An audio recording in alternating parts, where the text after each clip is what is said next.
जुलाई 2015 Brescia, Italy में दो आदमी गेट्टी एयरबेस देख रहे थे। वे सैनिक नहीं बल्कि आईएसआईएस के इच्छुक सदस्य थे। उनका मकसद क्या था? वहां रखे गए 15 अमेरिकी परमाणु हथियारों में से कुछ को चुराना और उन्हें खिलाफत में वापस लाना।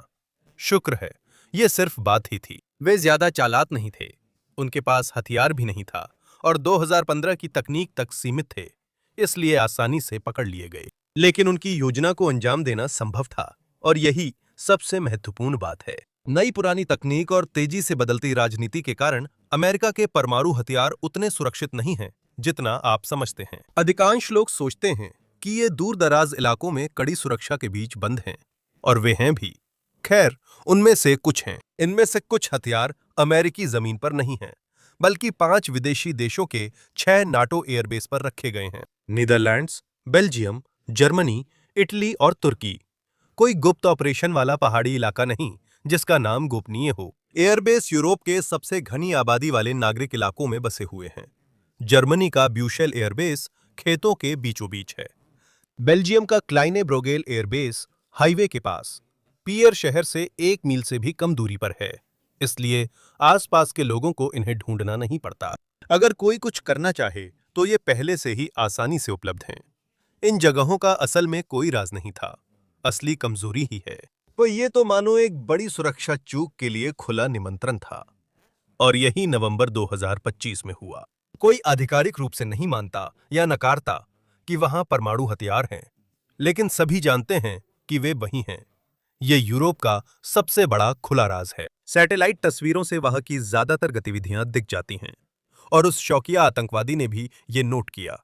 इसका कारण है शीत युद्ध का एक पुराना अवशेष जिसे किसी ने अपडेट नहीं किया। हम 21वीं सदी के लक्ष्यों की सुरक्षा 1960 के दशक की सोच के साथ कर रहे हैं। कम से कम 100 BB-61 बम पूरे यूरोप में फैले हुए हैं। हर एक इतना छोटा है कि उसे एक पिकअप ट्रक के पीछे रखा जा सकता है, और वो एक ही विस्फोट में ब्रुसेल्स जितने बड़े शहर को मिटा सकता है। ये 100 बम 2 स्टैंडर्ड शिपिंग कंटेनरों में आ सकते हैं। लेकिन असली चिंता ये नहीं है। इन हथियारों की पुरानी राजनीतिक व्यवस्थाएं, बेस प्रोटोकॉल्स व सुरक्षा समस्याएं जो डिजाइन में शामिल हैं, चिंता का विषय हैं। सामरिक परमाणु हथियार कम ताकतवर होने के साथ अलग तरीके से बनते हैं। ये छोटे, हल्के और आसानी से ले जाने योग्य होते हैं, वरना फाइटर जेट्स इन्हें ले नहीं जा पाते। इनके भीतर के लॉक्स आधुनिक हैं, पर बाहरी माहौल कहीं अधिक असुरक्षित है। ये छोटे और पोर्टेबल होने के कारण आतंकवादियों के लिए लुभावना लक्ष्य बनते हैं। अमेरिका नियंत्रण रखता है और इस्तेमाल की अनुमति देता है, लेकिन हालात बिगड़ने पर बेल्जियन या जर्मन पायलट अमेरिकी परमाणु हथियार को संघर्ष में ले जा सकते हैं। यह सुनिश्चित करता है कि अगर सभी अमेरिकी पायलट मारे जाएं, तो भी नाटो परमाणु जवाबी हमले की क्षमता बरकरार रहे। यह काल्पनिक स्थिति नहीं है, यह वर्तमान नेटो संचालन संरचना है। जब गठबंधन एकजुट हो तो सिद्धांत ठीक है, लेकिन आज स्थिति वैसी नहीं है। अगर नाटो सामान्य मुद्दों पर भी सहमत नहीं हो सकता, तो नई रणनीतियों और तकनीकों के खतरे में परमाणु हथियारों की सुरक्षा कैसे करेगा? इसकी एक झलक पहले ही मिल चुकी है। 19 अगस्त 2025 की रात को इटली में अवियानो एयरबेस के पास अधिकारियों ने कुछ अजीब देखा। जांच के दौरान उन्होंने एक महिला को इलाके की तस्वीरें और वीडियो बनाते देखा। ऐसा माना गया कि रूसी एजेंट बेस पर तोड़फोड़ की संभावना तलाश रहे थे, जिसे सुरक्षा विशेषज्ञों का मानना है कि वहां 20 से 30 परमाणु हथियार रखे गए हैं। और अवियानो में हुई घटना कोई अकेली घटना नहीं थी। उसी साल पूरे यूरोप में नेटो बेसों को एक नए, छोटे, सस्ते और ट्रैक करने में मुश्किल खतरे का सामना करना पड़ा। नवंबर 2025 में क्लाइने ब्रोगल में कुछ अनचाहे मेहमान आए। ड्रोन। पूरे बेस में सायरन बजने लगे। पुलिस की गाड़ियां पीछा कर रही थीं। हेलीकॉप्टर बुलाए गए, लेकिन वे घुसपैठियों को पकड़ने में नाकाम रहे, जिन्हें कई बार बेस के ऊपर देखा गया। ये कोई इत्तेफाक नहीं था। ड्रोन साधारण पैटर्न में नहीं उड़ रहे थे। बेल्जियम के रक्षा मंत्री थियो फ्रैंकेन के मुताबिक उन्हें बेस को निशाना बनाने का आदेश मिला था। नीदरलैंड्स के वोल्केलन एयर बेस पर भी ड्रोन घुसा था। डच सुरक्षा बलों ने घुसपैठियों पर गोली चलाई, लेकिन उन्हें मार गिराने में नाकाम रहे। इन तीनों घटनाओं का संबंध रूसी खुफिया एजेंसी से जोड़ा गया। ये परमाणु साझेदारी प्रणाली की पहली बड़ी कमजोरी को उजागर करता है। शीत युद्ध के वास्तुकारों ने ये ठिकाने सोवियत संघ के पारंपरिक और परमाणु खतरों से निपटने के लिए बनाए थे। वे बड़े परिदृश्य पर ध्यान दे रहे थे और सुरक्षा भी वैसी ही थी, लेकिन छोटे मुद्दे नजरअंदाज हो गए। शीत युद्ध में दुश्मन के विमान ट्रैक करना आसान था। आज के ड्रोन ज्यादा फुर्तीले हैं और नेटो ने इसकी तैयारी नहीं की थी। फ्रैंकेन ने भी सरकार से एंटी ड्रोन सुरक्षा में निवेश बढ़ाने को कहा था। यहां अमेरिका के 10 से 20 तक टैक्टिकल परमाणु हथियार मौजूद हैं, तो यह शायद एक अच्छा विचार है। समस्या सिर्फ इन ठिकानों के दिखने की नहीं, बल्कि आधुनिक तकनीक से इन्हें लगातार परखा भी जा सकता है। हालांकि तकनीक तो सिर्फ हिमखंड की नोक है। इन घटनाओं की संरचनाओं के लिए तैयारी और मुश्किल है। अवियानों में आगजनी और बेल्जियम नीदरलैंड्स में ड्रोन जैसी घटनाएं ग्रे जोन रणनीतियों के उदाहरण हैं, जो सशस्त्र संघर्ष से नीचे की विध्वंसक या भ्रामक कार्रवाइयां होती हैं। रूस को ठिकानों पर ग्रे जोन रणनीति अपनाने से 2 लाभ मिलते हैं। यह खुफिया जानकारी जुटाता है और नाटो सेनाओं व उपकरणों को सतर्क रखता है। ये एक छोटे स्तर का थकाऊ युद्ध है। ये मनोबल गिराता है, लागत बढ़ाता है और गठबंधन सदस्यों में प्रतिक्रिया को लेकर मतभेद कर सकता है। यह सुरक्षा मुद्दा बनने के बजाय खुद गठबंधन के लिए एक राजनीतिक कसौटी बन जाता है। नाटो ने अजरबैजान और यूक्रेन में ड्रोन से युद्ध बदलते देखे, फिर भी वो तैयार नहीं था। ऐसा नहीं कि सी ने इनके आने का अंदेशा नहीं लगाया, सिर्फ नौकरशाही ने कदम नहीं उठाया। सालों से सुरक्षा विशेषज्ञ जैसे फेडरेशन ऑफ अमेरिकन साइंटिस्ट के हैंस एम क्रिस्टेंसन चेतावनी देते आ रहे हैं कि नाटो के परमाणु साझेदारी कार्यक्रम के तहत यूरोप में अमेरिकी परमाणु हथियारों के ठिकाने आधुनिक खतरों के लिए तैयार नहीं हैं। इन हथियारों के पीछे जो धारणा है वह अब भी वही है जैसी 20वीं सदी के मध्य में थी, और यही धारणा कुछ और कमजोरियों की वजह बनती है। पहली कमजोरी ऐसी है जिसके बारे में हर कोई बात करता है, और फिर भी नेटो की प्रतिक्रिया वाकई में काफी शर्मनाक है। नाटो की बुनियादी संरचना उस समय आई थी जब किसी को भी साइबर युद्ध के बारे में पता नहीं था। गठबंधन की साइबर सुरक्षा या उसकी कमी और भी बड़ा खतरा है, और ये दिन ब दिन और खराब होती जा रही है। उन देशों में अमेरिकी परमाणु हथियारों पर फिल्मों जैसा साइबर खतरा नहीं है, न ही किसी बागी कंप्यूटर प्रोग्राम द्वारा हाईजैक किए जाने की संभावना है। यह खतरा बहुत ज्यादा सूक्ष्म है, इतना सूक्ष्म कि गठबंधन को समझ ही नहीं आता कि उसे बुनियादी सावधानियां भी बरतनी चाहिए। मई 2021 में वहां B-61 की सुरक्षा में तैनात अमेरिकी सैनिक अपने सुरक्षा प्रोटोकॉल याद रखने के लिए फ्लैश कार्ड ऐप्स का इस्तेमाल कर रहे थे। ये कोई गोपनीय सैन्य ऐप्स नहीं थीं, ये सभी सार्वजनिक रूप से इंटरनेट पर उपलब्ध थीं। तो क्या उजागर हुआ? सब कुछ। गश्त की फ्रीक्वेंसी, कैमरों की स्थिति और यहां तक कि कौन से वॉल्ट नकली थे, ये सब कुछ एक साधारण गूगल सर्च से उपलब्ध था। नाटो में किसी ने नहीं समझा कि सैनिकों को ऐसा करने से रोकना चाहिए था। आज ये ऑनलाइन खोज से भी कहीं आसान है। उस समय आपको फ्लैश कार्ड्स खोजने के लिए एयरबेस के नामों के साथ कुछ अनजाने से शब्द टाइप करने पड़ते थे। अब एआई असिस्टेंट्स सेकंडों में सार्वजनिक जानकारी जुटा सकते हैं। कमर्शियल सैटेलाइट इमेजरी लगातार अपडेट होती है। Open source intelligence communities online real time में साथ काम करती हैं। निगरानी की बाधा अब खत्म हो गई है, और ये बेस उस दुनिया के लिए बनाए गए थे जहां जानकारी इतनी तेजी से नहीं फैलती थी। अप्रैल 2026 में एंथ्रोपिक ने क्लॉड मिथोस मॉडल को रिलीज नहीं किया, क्योंकि यह सॉफ्टवेयर की कमजोरियां आसानी से ढूंढ लेता था, जिससे हैकर्स फायदा उठा सकते थे। हालात इतने गंभीर हो गए कि अमेरिकी ट्रेजरी विभाग ने वित्तीय नेताओं के साथ आपात बैठक बुलाकर संस्थानों की संभावित साइबर सुरक्षा जोखिमों पर चर्चा की। नाटो ने इस पर कोई कदम नहीं उठाया। उसकी 2024 एआई रणनीति में साइबर सुरक्षा का उल्लेख भी नहीं है। यह एआई शत्रुतापूर्ण तत्वों से, गलत सूचना और जेंडर आधारित कथाओं के हथियार बनने की संभावनाओं पर खतरे को कम करने की बात करता है। नाटो के ठिकानों या बुनियादी ढांचे पर खुफिया जानकारी का रिसाव या मालवेयर हमले की संभावनाओं पर चर्चा जरूरी नहीं समझी गई। ये गठबंधन अब भी 20वीं सदी के तरीके में अटका है, और वहीं से शुरू होता है जहां ये ठिकाने हैं जो कथित रूप से मित्रवत नाटो क्षेत्र के अंदर हैं। इनका मुख्य उद्देश्य विमान और हथियारों को रखना है, ताकि वे पूर्वी यूरोप के उन इलाकों तक पहुंच सकें जिन्हें कभी युद्ध का मैदान माना गया था। पश्चिम में कोई भी संभावित जमीनी घुसपैठ पर गंभीरता से नहीं सोचता था। रेड आर्मी के लिए ये जगह पहुंचने में कठिन थी, हालात बिगड़ने पर वहां से परमाणु हथियार उड़ाए जा सकते थे और जनरलों को पहले ही सूचना मिल जाती। इसी वजह से कमांडरों ने सोचा कि बाड़, सुरक्षा कैमरे और हल्की गश्तें बेस की सुरक्षा के लिए काफी होंगी, और वे थीं भी, कम से कम कुछ समय के लिए। जनवरी 2010 में कुछ बेल्जियम शांति कार्यकर्ताओं ने क्लाइने ब्रोगेल की सुरक्षा में आसानी से सेंध लगा दी। बाड़ में छेद था जिससे वे अंदर घुस गए। वे 1 घंटे से ज्यादा प्रतिबंधित क्षेत्र में घूमे और उस शेल्टर को टैग किया जिसमें परमाणु हथियार ले जाने वाले विमान थे। फिर वे टरमैक पार करने में भी कामयाब हो गए, इससे पहले कि सिर्फ एक गार्ड ने उन्हें गिरफ्तार कर लिया। और ये कोई अकेली घटना नहीं है। 19 जुलाई 2018 को जर्मनी में कार्यकर्ताओं ने ब्यूशेल एयरबेस की बाड़ में छेद किया। फिर वे सभी 18 लोग फिर से दिन दहाड़े एक प्रतिबंधित क्षेत्र में घुस गए और वहां 1 घंटे से भी ज्यादा समय तक रुके रहे। 3 घुसपैठिए तो उस हॉट बंकर के ऊपर भी चढ़ गए, जिसके बारे में माना जाता है कि वहां कुछ परमाणु हथियार रखे गए हैं। ये तो बस 2 सबसे चरम उदाहरण हैं। इन जगहों पर कई बार सेंध लग चुकी है।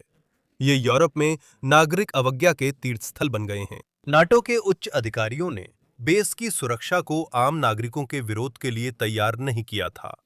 अब असली चिंता सामने आती है।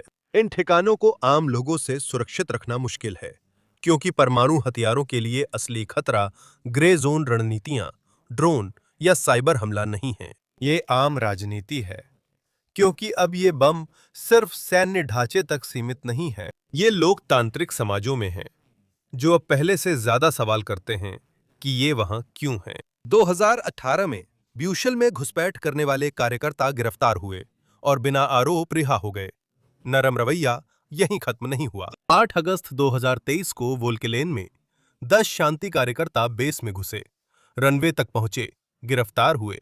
फिर उन्हें एक छोटा जुर्माना भरने का आदेश देकर रिहा कर दिया गया, लेकिन किसी ने भी जुर्माना नहीं भरा। इन लोगों को आसानी से क्यों छोड़ा जा रहा है? क्योंकि शांति कार्यकर्ता ही नहीं, मेजबान सरकारों के कई लोग भी परमाणु हथियार हटाने के पक्ष में हैं। वे भी वहां अमेरिका के परमाणु हथियार नहीं चाहते। वे कभी नहीं चाहते थे। विडंबना यह है कि यही एक वजह है कि उन्हें और बेहतर तरीके से सुरक्षित नहीं किया गया।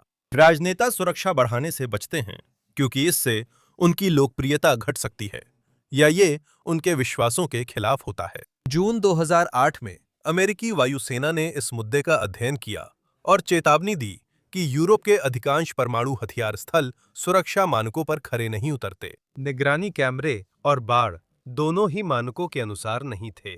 यूरोपीय लोग सहमत नहीं थे और कांग्रेस ऐसा लग रहा था कि वो चीजों को सुधारने के बजाय एक अंतर्राष्ट्रीय विवाद से बचना चाहती थी। इसे बाकी नेटो के साथ एकजुटता का कदम कह सकते हैं। पहले वोट बटोरने की कोशिश करने वाले परमाणु विरोधी नेताओं का खतरा संभालना आसान था, लेकिन अब नेटो गठबंधन पहले जैसा नहीं रहा, न शीत युद्ध के दौरान न ही 10 साल पहले।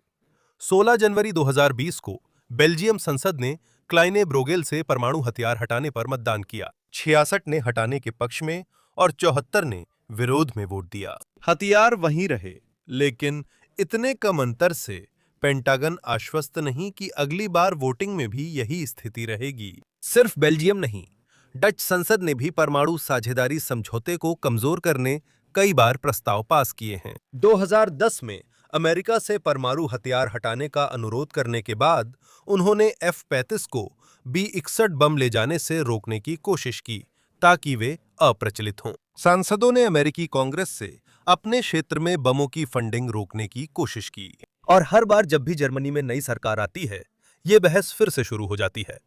बुचेल में हथियार रखें या हटा दें, इन सरकारों के पास कोई विकल्प नहीं है। उन्हें यह मुद्दा बार बार उठाना पड़ता है, क्योंकि यूरोप में अमेरिकी परमाणु हथियार हमेशा अलोकप्रिय रहे हैं। 2019 में जर्मनी और इटली में भारी बहुमत और बेल्जियम और नीदरलैंड्स में लगभग आधे लोग चाहते थे कि परमाणु हथियार हटा दिए जाएं। 1/3 से कम लोग चाहते थे कि वे बने रहें। हाल ही में कुछ चीजें बदली हैं। रूस के यूक्रेन पर हमले के बाद जर्मन लोग ब्यूशेल में परमाणु हथियारों के ज्यादा समर्थक हो गए हैं। लगभग अब वहां 52% लोग B-61 बमों के पक्ष में हैं। लेकिन जर्मनी की बंटी राजनीति के कारण इसकी गारंटी नहीं है। परमाणु साझेदारी कार्यक्रम का विरोध अटलांटिक पार भी फैला है। बुशेल में गिरफ्तार और रिहा हुए कार्यकर्ता सिर्फ नाटो यूरोपीय देशों से नहीं थे, कुछ अमेरिकी भी थे जिनकी राय मुख्यधारा से बहुत अलग नहीं थी। मार्च 2024 के YouGov सर्वेक्षण में पाया गया कि आधे अमेरिकी परमाणु हथियार मुक्त दुनिया चाहते हैं और 63% मानते हैं कि ये दुनिया को असुरक्षित बनाते हैं। लेकिन नेटो की कमजोर नींव सिर्फ परमाणु विवाद तक सीमित नहीं है। संयुक्त राज्य अमेरिका नेटो की स्थापना की मुख्य शक्ति था, अब यह थका हुआ सा दिखने लगा है। और ऐसा नहीं है कि वॉशिंगटन इस मामले में पूरी तरह से गैरवाजिब है। नाटो इन दिनों अपने सदस्य देशों द्वारा सैन्य खर्च को जीडीपी के कम से कम 2% तक बढ़ाने की बात बहुत करता है, लेकिन अमेरिका अब भी कुल सैन्य खर्च का लगभग 70% भुगतान करता है। यूक्रेन युद्ध ने कई चीजें बदल दी हैं। अब वॉशिंगटन हथियारों को हटा नहीं सकता बिना कमजोर समझे जाने के, और नाटो गठबंधन के पीछे की धारणाओं को और कमजोर किए बिना। परमाणु हथियारों की अचानक वापसी एक संदेश भेजेगी। अब अमेरिका की यूरोप और नाटो के अनुच्छेद 5 के प्रति प्रतिबद्धता बहुत संदिग्ध हो जाएगी। शी जिनपिंग भी इससे कुछ अर्थ निकालेंगे, क्योंकि वो ताइवान के खिलाफ सैन्य कार्रवाई पर विचार कर रहे हैं। इसलिए बेल्जियम के राजमार्गों या जर्मनी के खेतों के पास बने ठिकाने भी यह संकेत देते हैं कि क्या अमेरिका सच में यूरोप के लिए लड़ेगा। इसी तरह यह हथियार सैन्य उपकरणों से राजनीतिक बंधकों में बदल गए। मेजबान देशों के लिए समस्या अलग है। वे अमेरिकियों से सीधे बम हटाने को नहीं कह सकते, क्योंकि इससे नाटो गठबंधन अस्थिर हो सकता है। 10 साल पहले कुछ कूटनीतिक नाराजगी के बाद ये बात शायद भुला दी जाती।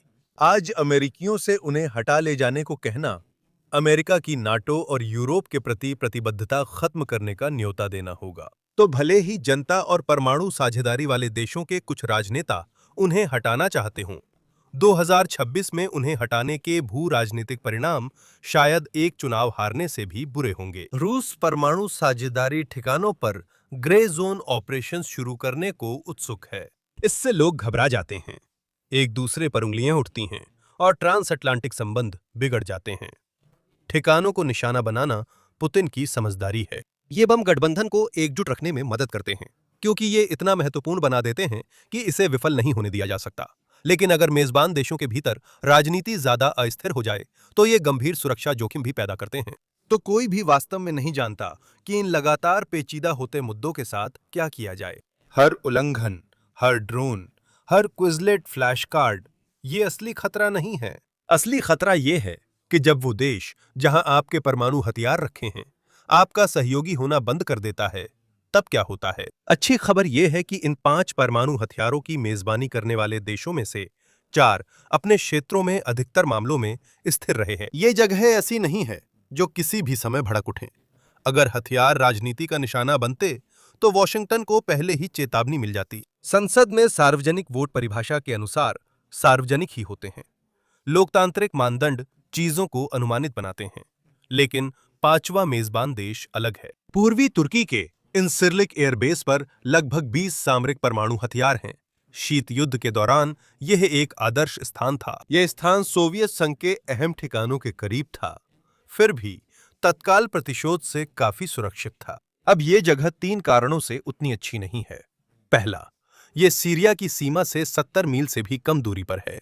दूसरा, यह ईरान की मिसाइलों की पूरी रेंज में है। ईरान इंजरलिक के इंटरसेप्टर्स नहीं पार कर सकता, लेकिन दूसरे तरीकों से बेस को निशाना बना सकता है। जनवरी 2026 में तुर्की के खुफिया एजेंटों ने 6 लोगों को हिरासत में लिया जो इस साइट की निगरानी की योजना बना रहे थे। तीसरा कारण कि इंजरलिक अब इतना अच्छा स्थान नहीं है, वह सिर्फ इसलिए है क्योंकि यह तुर्की में है और तुर्की धीरे धीरे नाटो से अलग थलग होता जा रहा है। 2003 से रेचेप तय्यप एर्दोआन ने बहुत सारे दुश्मन बना लिए हैं। तुर्की की राजनीति अब वैसी नहीं रही जैसी शीत युद्ध के समय थी। तुर्की और रूस सदियों तक दुश्मन रहे हैं। शीत युद्ध भी इससे अलग नहीं था। अब एर्दोआन यूक्रेन युद्ध में दोनों पक्षों को बड़ी चालाकी से साध रहे हैं, और जब बात विश्वदृष्टि और शासन की सोच की आती है तो एर्दोआन की पुतिन से ज्यादा समानता है बनिस्बत उनके कथित नाटो सहयोगियों के। लोगों ने तुर्की को नाटो से निकालने की चर्चा की है। एर्दोआन की सबसे बड़ी ताकत वे परमाणु हथियार हैं जो उनके नहीं हैं, लेकिन उनके देश में हैं। अचानक ये तैनातियां आश्वासन की तरह नहीं बल्कि जोखिम की तरह लगने लगती हैं। अगर 2016 में हुई अशांति एक चेतावनी थी, तो सोचिए खुद तुर्की सरकार कितनी बड़ी खतरा बन सकती है। दुनिया के सबसे बुरे बंधक संकट के लिए सारी चीजें मौजूद हैं और हालात बिगड़ने के लिए तुर्की को नेटो छोड़ने की भी जरूरत नहीं है। संभव है कि अमेरिका इंसिरलिक से B-61 बमों को व्यावहारिक रूप से हटा भी न सके। वे अभी भी अमेरिकी नियंत्रण में हैं, लेकिन तुर्की हवाई क्षेत्र और बेस की सीमा नियंत्रित करता है। अगर वॉशिंगटन वापसी का आदेश देता है, तो तुर्की अमेरिकी परिवहन विमानों को उतरने से मना कर सकता है। ये केवल सैद्धांतिक खतरा नहीं है। ये जुलाई 2016 में हुआ था, जब टैंक इस्तांबुल, अंकारा और देश के अन्य शहरों की सड़कों पर उतर आए थे। लड़ाकू विमान संसद पर बम गिरा रहे थे और तुर्की के शीर्ष जनरल को उनके बॉडीगार्ड्स ने अगवा कर लिया था। सैनिक खुद को पीस एट होम काउंसिल कह रहे थे। उनका मकसद क्या था? एर्दोआन को सत्ता से हटाना। शुरुआत में ऐसा लग रहा था कि वे सफल हो सकते हैं। फिर कुछ हुआ। लोग सड़कों पर आए और रसोई के चाकुओं के साथ टैंकों के सामने खड़े हो गए। समर्थक, सैन्य और पुलिस बलों की मदद से उन्होंने विद्रोहियों को हरा दिया। इस अराजकता में घसीटे जाने से पहले इंजरलिक में ISIS के खिलाफ हवाई अभियान रोक दिए गए। तुर्कों ने बेस पर नो फ्लाई जोन लगाया, जिससे अमेरिकी विमान वहां लौट नहीं सकते थे। इंजरलिक में सुरक्षा डेल्टा सबसे गंभीर स्तर तक बढ़ाई गई। बिजली काटी गई, बहाली में कई दिन लगे और सबसे बढ़कर वहां मौजूद अमेरिकी कर्मचारियों को वहीं सीमित रखा गया जहां वे थे। दूसरे शब्दों में, संयुक्त राज्य अमेरिका सरकार ने अपनी खुद की संपत्तियों तक पहुंच खो दी, जिसमें उसके परमाणु हथियार भी शामिल थे। यही वह क्षण था जब तुर्की में परमाणु साझेदारी की पूरी सोच अलग दिखने लगी। अमेरिकी रक्षा अधिकारियों ने निजी तौर पर चेताया कि ये हथियार फंसे हैं। विश्लेषकों को डर है कि एर्दोआन इसे कानून का 9/10वां हिस्सा मानते हैं। तुर्की इन परमाणु हथियारों का मालिक नहीं है, लेकिन तुर्की में होने के कारण अमेरिकी अधिकारियों को डर है कि एर्दोआन इन्हें तुर्की का मानते हैं। यही सबसे डरावना है। अमेरिकी परमाणु हथियार, जिनकी सुरक्षा एक ऐसी सरकार कर रही है जिस पर वॉशिंगटन अब पूरी तरह भरोसा नहीं करता। इसी वजह से अमेरिकी सुरक्षा विशेषज्ञ सालों से एर्दोआन की परवाह किए बिना तुर्की से इन हथियारों को हटाना चाहते हैं। अगर इसका मतलब संधि का उल्लंघन है तो सही है, लेकिन इससे समस्याएं हैं। ऐसा करने से तुर्की अमेरिका गठबंधन खत्म हो जाएगा, क्योंकि एक बार जब संधि का ढांचा टूट जाता है तो टकराव कूटनीतिक नहीं रहता, बल्कि वह व्यावहारिक रूप लेने लगता है। अगर एर्दोगान को भनक लगती है तो वह साख बचाने के लिए कदम उठा सकते हैं और समय खरीदने को हथियार हटाने में बाधा डाल सकते हैं। रनवे ब्लॉक कर देना ताकि विमान उड़ान न भर सकें और यह संकट अंतर्राष्ट्रीय टीवी पर लाइव दिखाया जा रहा हो। अगर हालात बहुत बिगड़ते हैं तो तुर्की वहां विमान रोधी हथियार तैनात कर सकता है, जिससे संदेश जाए कि परमाणु हथियार यहां से नहीं हटेंगे। ऐसे हालात पर चर्चा दिखाता है कि व्यवस्था कितनी अस्थिर हो चुकी है। ये हथियार नाटो को मजबूत करने के लिए तैनात किए गए थे, न कि संगठन के भीतर संकट पैदा करने के लिए। अगर हथियार सफलतापूर्वक हटा लिए गए तो फिर क्या? एर्दोगन ने 2019 में इस संभावना का जिक्र किया था। उन्होंने कहा कि तुर्की को परमाणु हथियार रखने की अनुमति न देने के विचार को वो स्वीकार नहीं कर सकते।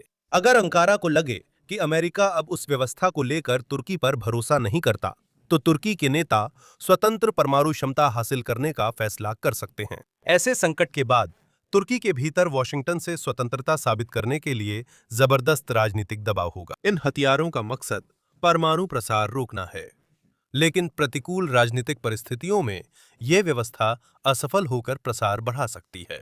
यह दिखाता है कि शीत युद्ध की सोच आज की हकीकत से कितनी दूर है, और इसका जवाब एक व्यक्ति के उत्तराधिकारी पर टिका है। एर्दोआन ने कहा कि वो 2028 में चुनाव नहीं लड़ेंगे, लेकिन इसमें एक पेंच है। तुर्की के जानकार मानते हैं कि वह खुद उत्तराधिकारी चुनेंगे। संभावना है कि उनके दामाद सेल्चुक बायरक्तर होंगे, जो ड्रोन बेड़े के गॉडफादर हैं। इसका मतलब है कि बुनियादी समस्या भी खत्म नहीं होती, क्योंकि जब आप तय करते हैं कि अपने परमाणु हथियार किसी दूसरे देश में तैनात करेंगे, तो आप ये भी तय कर रहे होते हैं कि उस देश के साथ आपका रिश्ता रणनीतिक रूप से अनिवार्य हो जाएगा। अब वे देश जिन्हें शीत युद्ध के दौरान वॉशिंगटन ने इतने अहम समझे थे कि उन्हें विफल नहीं होने दिया जा सकता, आज ज्यादा राजनीतिक रूप से जटिल हो गए हैं, लेकिन तैनाती फिर भी बनी रही। दुनिया बदल गई, लेकिन हथियार नहीं बदले। और हर साल जहां ये बम अब हैं और जहां इन्हें मूल रूप से सुरक्षित रहने के लिए डिजाइन किया गया था, उनके बीच की दूरी और बढ़ती जा रही है। आज मेरे साथ जुड़ने के लिए धन्यवाद। मुझे उम्मीद है कि आपको वीडियो पसंद आया होगा, और अगर आप ऐसे और वीडियोस देखना चाहते हैं तो कृपया सब्सक्राइब करें और नोटिफिकेशंस चालू करें। इससे वाकई फर्क पड़ता है। फिर धन्यवाद। अगली बार मैप पैक पर मिलेंगे।